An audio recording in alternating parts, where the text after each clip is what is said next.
पंडित रवींद्रनाथ मंगेशकर यांना आचार्य Allauddin music circle आणि अन्नपूर्णा देवी फाउंडेशनचे मॅनेजिंग ट्रस्टी पंडित नित्यानंद हळदीपूर आचार्य अल्लाउद्दीन खान गुरु पुरस्कार प्रदान करतील.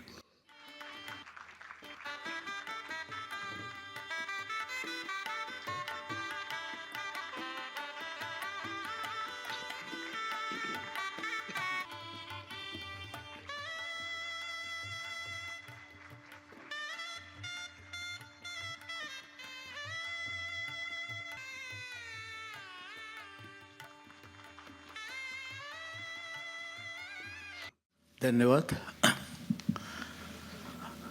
निवेदकांनी जी ओळख करून दिली त्याच्यामध्ये फार एक महत्त्वाचं वाक्य होतं.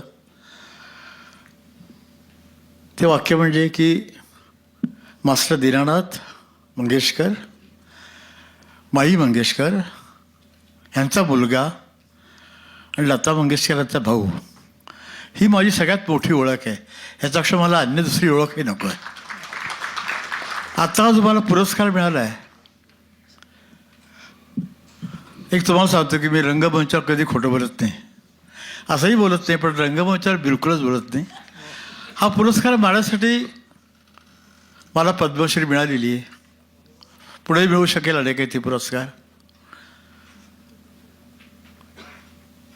मला पंडित ही पदवी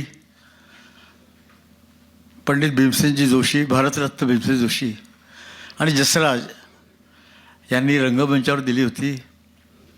भावगंधर्व ही पदवी मला शंकराचार्यांनी दिलेली आहे.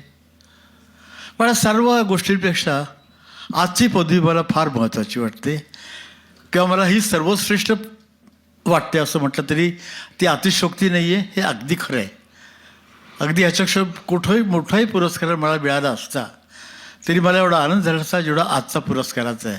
ह्याचं कारण मी तुम्हाला सांगतो. आज मी तिथं आलो आहे आणि निवेदकाने सांगितले की हे गाणं केलं, अमकं पिक्चर केलं आहे, तमकं प्राईज मिळालं आहे वगैरे वगैरे सगळं जे काही. पण जर अन्नपूर्णा देवी ह्या नसत्या, ज्यांच्या नावाने मला हा पुरस्कार मिळतो आहे, तर मी इथं आलोच नसतो किंवा माझ्या नावावर एवढी गाणी झालीच नसती. जी गोष्ट फक्त मला माहिती आहे, दिदीला माहीत होती. दिदी म्हणजे लता मंगेशकर. फक्त 2 माणसांनी गोष्ट माहीत होती की 1955 किंवा 56 साली आम्ही ध्वनिमुद्रिका काढली. बरसे बुंदिया सावन की मीराबाई आणि निस्दिन बरसात नयन हमारे सुरदास. आणि माझ्याकडे अजिबात काम नव्हतं, मी फार बेकार होतो. आजही आहे, पण त्यावेळी फार बेकार होतो. तर मला त्यावेळी HMV, आता HMVची नावं सारेगम झालीत, EMI झालीत, पण त्यावेळेला HMV हे नाव होतं फक्त. तिथं मी गेलो आणि त्यांना म्हटलं की मला काही काम मिळेल का? तर ते म्हणाले हो मिळेल, तुम्ही एक ध्वनिमुद्रिका करा, पण लता मंगेशकर गायल्या तरच तुम्हाला आम्ही हे काम देऊ. मग दीदीला विचारलं तू गाशील का? तेवढं गाईन ना. आणि मी पहिली ध्वनिमुद्रिका केली बरसे बुंदिया सावन की आणि निस्दिन बरसात नयन हमारे. आणि त्यावेळेला मी वाळकेश्वरला राहायचा. आमच्या बाजूलाच कैसास नावाचं एक अतिशय प्रसिद्ध दुकान आहे, अजूनही मुंबईला आहे ते, जे ध्वनिमुद्रिका विकतं. एक 15-20 दिवस गेल्यानंतर मी त्यांच्याकडे गेलो आणि आता मला अजिबात चालता येते, पण त्यावेळी मी फार चालायचं. माझ्याकडे काहीच गाडी नव्हती, बस आणि मी आणि चालणं हेच माझं ह्याचा. तर मी जवळजवळ 2-1 मैलावरती गैसाचं जे दुकान होतं तिकडं मी चालत गेलो. त्यांना विचारलं की गैसासाहेब ध्वनिमुद्रिका किती विकल्या गेल्यात? तर त्यांनी त्याचा चेहरा पाडला. मला म्हणाले की तू फार तरुण आहेस, असा प्रश्न करायला बरेचसे संगीत दिवस येतात इकडं, पण तुम्ही ध्वनिमुद्रिका काही 4 किंवा 5 विकल्या गेल्या असतील, आमच्याकडे तो आकडा नाही आहे. तो मी ठीक आहे म्हटलं. त्याच्यानं मला आकाशवाणीचं काम मिळालेलं होतं त्याच्या आधीची गोष्ट ही, म्हणजे तिन्ही सांजा किंवा चांदणे शिंपत अशी जी गाजलेली गाणी आहेत त्याच्या आधीचा रेकॉर्ड आहे. मग मी HVला गेलो. दुबे साहेब होते मैनेजर त्यांचे. त्यासे कि बेटे खराब मत मानो, मगर HV अब तुमको काम दे ही नहीं सकती, इसलिए कि तुम्हारे रिकॉर्ड 5-10 बिक गई है, कंपनी को बहुत लॉस होता है. कौशिक त्याच्या ज्या पार्ट्या व्हायच्या ताजमहलला, त्याच्यासाठी त्या काळी 10 लाख रुपये आरामात खर्च करायचे. पण ही जी एक रेकॉर्ड होती जी 200 रुपयाची असेल, ती त्यांना फार मोठे लॉस वाटला कंपनीला, तो HVला म्हणजे लंडनच्या कंपनीला. पण मी ठीक आहे म्हणून आलो. त्याच्यानंतर काही दिवस गेले तरी माझ्या वडिलांची पुण्यतिथी आली 24 एप्रिल.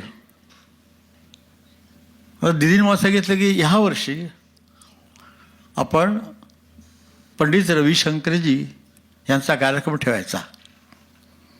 समोरच घर होतं, पेडर रोड आहे, त्यांचं समोरच्या रोडवरती घर होतं. तर मी तिथं गेलो आणि माझी पंडितजींना मी ओळखत होतो, अनेकांचे कार्यक्रम पाहिले होते, अशी थोडी ओळख होती. पण मी अन्नपूर्णा देवी यांना भेटलो नव्हतं कधी. मी तिथं गेलो आणि पंडितजीला सांगितलं असाचा मी कार्यक्रम, तुम्ही किती पैसे घेणार, जे सगळ्या गोष्टी असतात त्या सगळ्या ठरवत होतो मी. आणि अन्नपूर्णा देवी तिथं बसलेल्या होत्या. मग सगळा तो कार्यक्रम ठरला. मी उठणार तेवढं त्यांनी बोललं की बेटे इधर बैठो, मैं तुमसे एक बात करना चाहती हूँ. मैंने क्या बोली? बोले मैंने एक रिकॉर्ड सुना है, निज दिन बरसत नैन हमारे, वो तुम्हारा म्यूजिक है? मैंने कहा मेरा म्यूजिक है. तो वो जो निशाद है वो मेरे को बहुत अच्छा लगा, जिस पे जाके सब आती. म्हणजे कुणीतरी मला पहिल्यांदा चांगलं म्हटलं, बरं वाटलं. आणि ती इतक्या मोठ्या बहिणी. म्हटलं का बहुत आभारी हूँ मैं आपका, खान साहब के पास सीखता हूँ, तो कभी कभी गाने में वैसा निखात लगा देते, वही मैंने गाने में लगा दिए मेरे. बोले वो सब ठीक है, बरं कितनी रिकॉर्ड बिक गई? मैंने कहा 5-10. 5 विकले सांगितले नाही, 5-10 मी सांगून टाकलं त्याला. तो बस सिर्फ इतनी. मैंने कहा सिर्फ इतनी. फिर HV का काम करोगे? मैंने कोशिश करते, मगर उन्होंने कहा कि बहुत कंपनी को बहुत बड़ा लॉस हो गया है, लंदन शायद बिक जाएगा मेरे लॉस से. त्या हंसल्यात. तो बोले कि देखो ऐसा ही होता है, तुम गाना अच्छा बनाते हो पर गाने को बेचना तुमको समझ में नहीं आता. सबसे बड़ी बहुत महत्व बात है कि आर्टिस्ट बहुत अच्छा होता है पर अपनी कला वो लोगों के सामने पेश नहीं कर सकता सही तरीके से. तो तुम चिंता मत करो, तुम जाओ, प्रोग्राम अच्छा होगा तुम्हारा पिताजी का. मैंने कहा ठीक है. उसके बाद त्याच्यानंतर अन्नपूर्णा देवी ह्या हीच मास्टर वॉइस म्हणजे लक्ष्मी बिल्डिंग 3 आपलं ते विसरते मी, फोर्टमध्ये लक्ष्मी बिल्डिंगमध्ये त्या गेल्यात, त्या दुबेंना भेटल्यात आणि त्यांनी दुबेंकडे 200 रेकॉर्ड विकत घेतल्यात. आणि त्या सगळ्या 78ची रेकॉर्ड आहे ती, म्हणजे लगेच फुटणारी रेकॉर्ड आहे ती. त्या त्यांनी रेकॉर्ड विकत घेतल्यात आणि सगळ्या चांगल्या कलाकारांना त्या वाटल्यात पुण्यात, मुंबईत. आणि त्याच्या 10 कॉपीज त्यांनी रेडिओ सिलोनला पाठवल्यात. आणि अमीन सयानी त्यावर तिथे काम करत होते. जुन्या लोकांना मी काय बोलते बरोबर कळेल. अमीन सयानी तिथं होते आणि त्यांच्या हातामध्ये होतं की जी रेकॉर्ड लोकप्रिय करायची, ते 10 वेळा वाजली की लोकप्रिय व्हायचं ते गाणं. आणि त्यांना ह्यांनी फोन केला अन्नदेवीने कि मुझे बहुत अच्छा लगा ये गाना और नया लड़का है, 16-17 साल की बाल, 16 वर्षाचं वय होतं फक्त, 16-17 का लड़का है और खूब बजाओ इस रिकॉर्ड को. और उस लड़के का नाम होने दो, उसको काम मिलने दो. आणि एक महिना केला असेल, मला एकदम दुबे साहेबांचा फोन आला, आ जाओ. मी HOBला गेलो, म्हटलं काहीतरी आता वेगळं सांगतील की इतका लॉस आल्या वगैरे. त्याला की रेकॉर्ड बहुत बिग गई आहे. आणि मला वेगवेगळ्या चांगल्या लोकांचे फोन यायला लागलेत की फार चांगलं गाणं आहे ते, नजीर बरसात नाही हमारे, खूप छान गाणं आहे. आणि खूप लोकांना आवडायला लागल्यानंतर मला संगीत दिग्दर्शक या नात्याने काम मिळायला लागलं. त्याच्यानंतर मी तिन्ही सांजा केलं, नेई मजसनी सावरकरांचं गाणं केलं, जैत्री जईत हा चित्रपट केला, स्वतः निर्माता होतो मी, लेकीन चित्रपट केला. खूप मोठे मोठे पारितोषिक मिळाली आहेत, परदेशात मिळाली आहेत, हिंदुस्थानात मिळाली.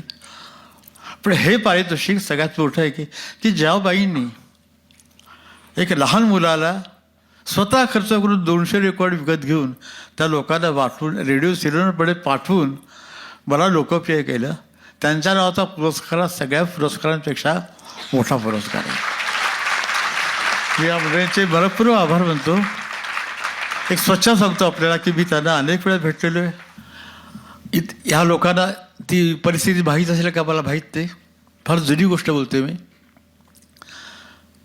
56, 57, 58, 59, 60 वगैरे ही गोष्ट आहे, 70 वर्षापूर्वीची. तर मी माताजीकडे जायचा,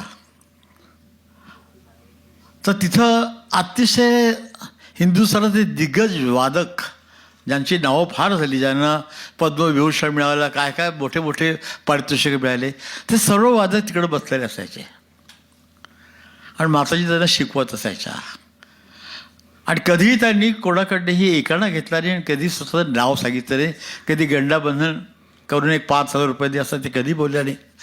निस्पृहपणे, अतिशय कठोरपणे असं मी म्हणेल, अतिशय कठोर त्या शिकवण्याच्या बाबतीत, की एवढा रियाज केलाच पाहिजे, ते शिकलंच पाहिजे. हे मी अनेक वेळा अनेक त्यांच्या घरी बघितलं आहे. अतिशय चांगलं शिकवायचं. आज हिंदुस्थानातले सगळे दिग्गज वादक हे अन्नपूर्णा देवी यांचे शिष्य आहेत. मी नावं घेत नाही कारण मोठमोठी नावं आहेत. पण मोगरा फुलेला हे गाणं जेव्हा हरी चौरसियाने वाजवलं, तेव्हा ते वादन ऐकून मला मी जरा एवढंच बोललो की मी हे गाणं गोरख कल्याणमध्ये केलेलं आहे, त्याच्यामुळे मला गोरख कल्याण येतो. तर सहसा जे वादक असतात म्हणजे फिल्मचे, त्यांना गोरख कल्याण वगैरे राग माहीत पडतात, यमन वगैरे माहीत असतात. मैंने कहा आपको गोरख कल्याण कैसे पता? तो शाम को मेरे साथ चलिए आप, मैं आपको दिखाता हूँ. आणि मग त्यांनी अतिशय सुंदर वाजवली. आपण जर ती ध्वनिमुद्रिका ऐकली असेल तर त्यांनी फार सुंदर वाजवलं आहे गोरख कल्याण त्याच्यामध्ये. जो आजही सगळे वादक मोगरा फुलला गाणं म्हटलं की तो त्यांनी वाजवलेला पीस वाजवतातच. आणि मग सध्या किती मला घरी आले, मला सरळ घेऊन माताजींच्या घरी गेलेत. आणि त्यामुळे ह्या माझ्या गुरु आहेत, पंडित वादक म्हणजे बासरी वादक हरिप्रसादजी. आणि ते बोलले ह्यांनी मला गोरख कल्याण शिकवलं आहे, आज वो काम में आ गया हरिद्यानाथजी. मग माताजींनी ते पण गाणं ऐकलं, मलाही आशीर्वाद दिला, आपल्या शिष्यालाही आशीर्वाद दिला. असे अनेक दिग्गज वादक त्यांनी तयार केलेत, अतिशय साध्या. किती साध्या आहे, ज्यांनी त्यांना जवळून बघितल्या त्यांना माहीत असेल, अतिशय साध्या होत्या. आणि एक गोष्ट मला की स्मरते छान, की असं वाटतं की अली अकबरजी चालत आलेत, पण खूप अली अकबरजीसारख्या दिसायच्या, म्हणजे बंधूसारख्या दिसायच्या आपल्या त्या. आणि वागून फार चांगल्या होत्या. आणि आदिनाथ मंगेशकर म्हणजे माझा मुलगा मोठा, ह्याला जे काही थोडंसं संगीत येतं की तो काही बोलतो ते फक्त तो माताजीच्या घरी जाऊन बसायचा आणि त्या शिकवतात ते नुसतं ऐकायचा आणि नुसतं बोलायचा, ऐकायचं नुसतं आता काय बोलतायत ते पाठ करून करून तो एक बऱ्यापैकी पंडित झाला आहे असं मला वाटतं. मला आज हा पुरस्कार दिला, मी या संस्थेचे मनपूर्वक आभार मानतो. माझी लायकी नाही तरी यांनी मला ती लायकी मिळवून दिली. मी मनपूर्वक आपले आभार मानतो. धन्यवाद.